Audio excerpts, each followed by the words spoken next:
Olá, meus amores, bom dia, boa tarde, boa noite. Estou de volta mais uma vez para trazer mais um conteúdo super relevante da língua portuguesa. Vamos lá? Vamos começar, que a gente vai continuar falando sobre verbo. Nesse momento, vamos trabalhar as formas nominais do verbo. Como o próprio nome já diz, forma nominal são formas que vão assumir características de nome de acordo com o contexto a que se aplicam ou em que se aplicam. Esses verbos exercerão função de substantivo, adjetivo ou de advérbio em cada frase que a gente vai analisar. As formas nominais do verbo são as formas infinitivo, gerúndio e particípio. Essas formas são muito conhecidas por cada um de nós. Só que muitas das vezes não sabemos que se aplica essa nomenclatura e a gente vai ver a característica de cada uma delas. Vamos começar pelo infinitivo. O infinitivo é o nome do verbo. Ele indica uma ação sem situar esse verbo no tempo. Ele desempenha a função semelhante à do substantivo e pode ser classificado como infinitivo pessoal ou infinitivo impessoal. Quando ele é impessoal, ele é o próprio nome do verbo. Por exemplo, falar, beber, sentir. Então, ele vem com essas terminações AR, ER ou IR. No caso da segunda pessoa, ainda tem uma variação que pode ser OR, como nos verbos por, compor e repor. Então, sempre que tiver essa terminação AR, ER, IR ou OR, a gente vai ter o verbo classificado como infinitivo. Daí vem a parte 2, que é classificá-lo como pessoal ou impessoal. De modo geral, o impessoal vem com essa terminação. Como, por exemplo, na frase, é preciso falar menos e ouvir mais.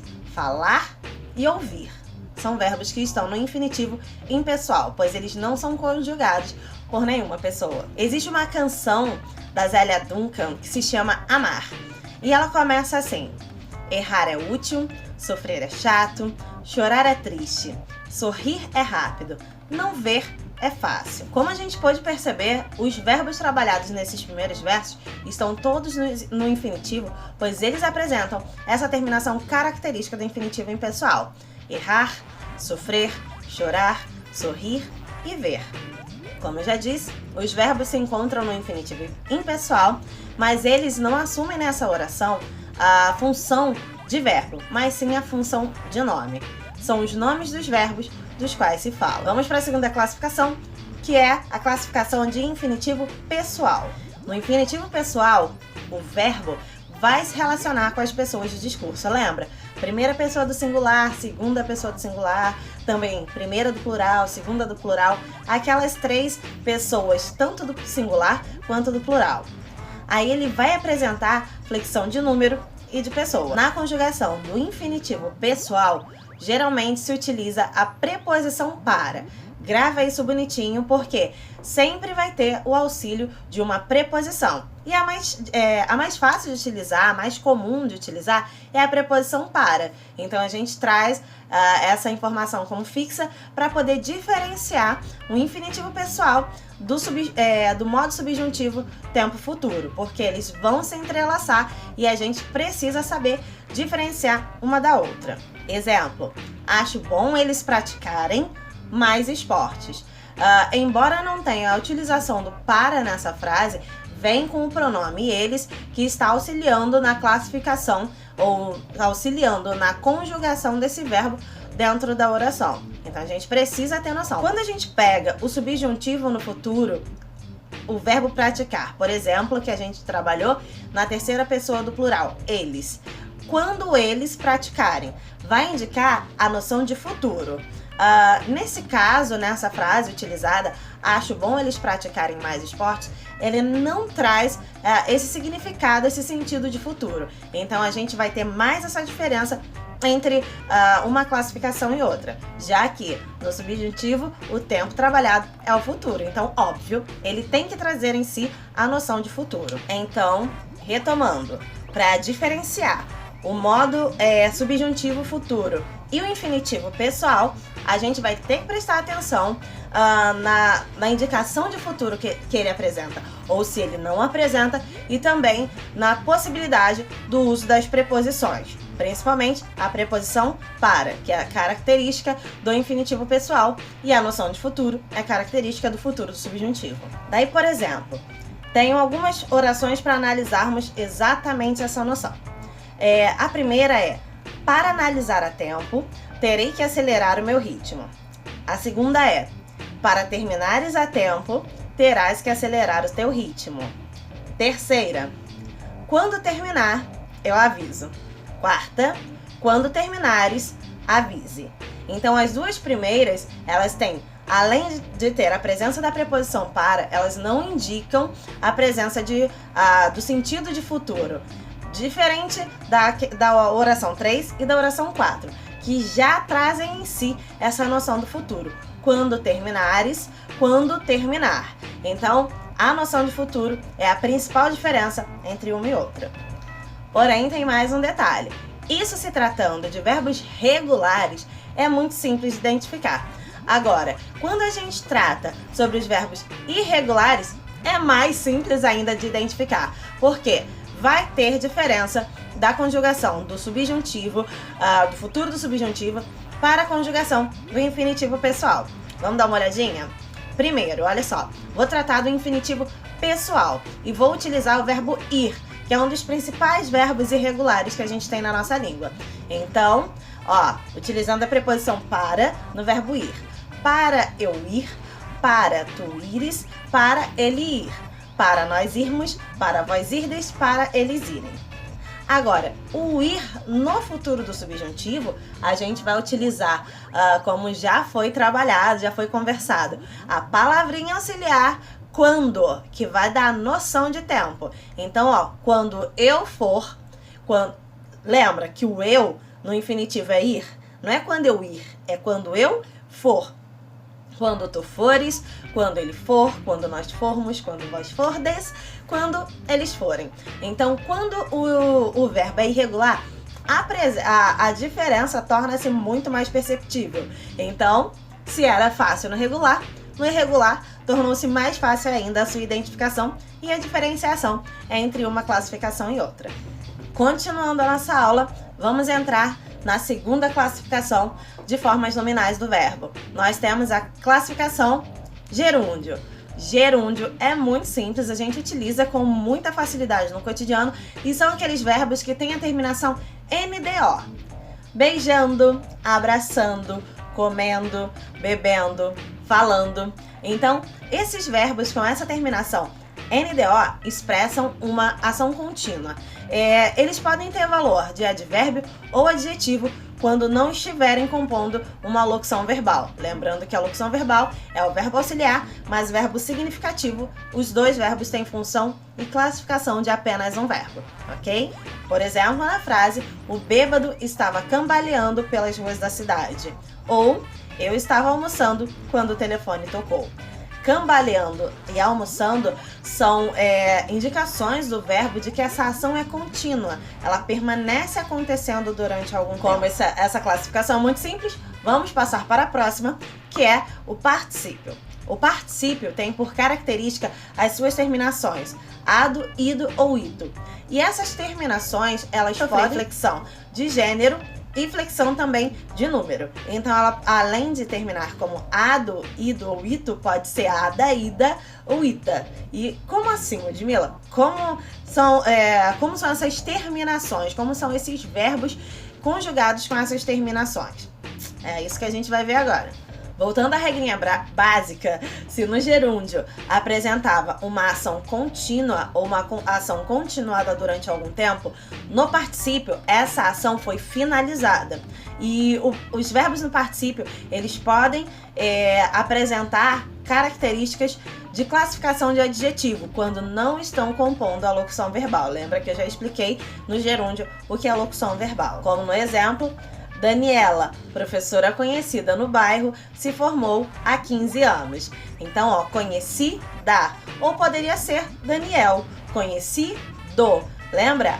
Ado, ido ou ito, a gente vai fazer a flexão de gênero e de número de acordo com a palavra com que esse verbo tiver concordado. Nesse caso, ele funciona com a classificação de adjetivo, porque ele não está compondo uma locução verbal. Ou também temos o exemplo: aqueles restaurantes foram comprados por empresários estrangeiros. Então, presta atenção, hein?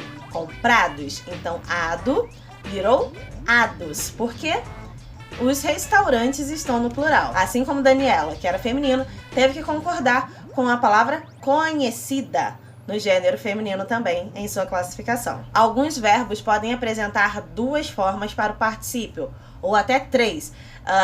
De modo geral, a gente vai trabalhar com duas formas para o particípio. Esses verbos são chamados de verbos abundantes, exatamente pelo motivo de apresentarem duas formas no particípio, porque tem mais de um, então é abundante. Olha que redundância! O uso de cada uma dessas formas vai depender do verbo que compuser a locução verbal. O particípio pode ser regular ou pode ser também irregular. Agora, a gente vai ter uma regrinha básica. Para o particípio regular, ele sempre vai estar acompanhado dos verbos ter e do verbo haver. Para o particípio irregular, ele sempre vai estar acompanhado dos verbos ser e do verbo estar. Então, se liga nos exemplos. Os alunos haviam aceitado as novas regras. Haviam, classificação, característica específica do verbo regular, particípio regular, e a gente vai ter a mesma informação sendo passada de uma outra forma com o particípio irregular. As novas regras foram aceitas pelos alunos. Então, como eu tenho o verbo ser, eu vou utilizar o particípio irregular. Foram aceitas. Haver, haviam aceitado. Então, presta atenção para não errar. Relembrando, particípio regular, ter e haver. Particípio irregular, ser e estar. Vou deixar para vocês darem uma olhadinha aqui por um tempinho. Uma tabela, essa tabela não é tão curtinha assim. Ela tem outros inúmeros verbos, mas só para vocês terem uma noção da classificação de infinitivo, tendo a sua correlação com particípio regular e irregular. Já que a gente já fechou esse conteúdo de formas nominais, vamos aproveitar para entrar agora no modo imperativo do verbo. O modo imperativo, ele é muito pré-julgado como sendo difícil, mas se você gravar as regrinhas básicas, você vai tirar de letra a conjugação e a classificação desses verbos. O modo imperativo, ele tem apenas duas formas, a forma negativa e a forma afirmativa, e ele sempre vai estar utilizando o tempo presente.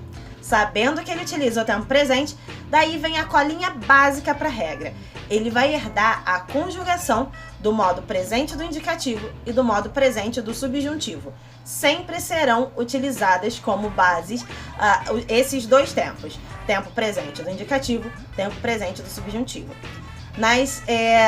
A regrinha é a seguinte: nas segundas pessoas, o tu e o vós, o verbo no modo imperativo vai sempre herdar o presente, a forma verbal do presente do indicativo.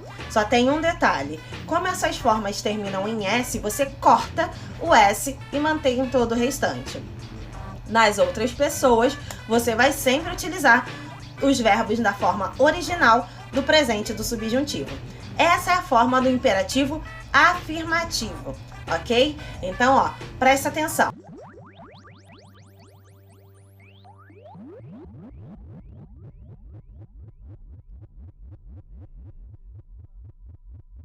Outra regra muito básica e que você não pode esquecer: o modo imperativo nunca vai ter a conjugação da primeira pessoa do singular. Por quê?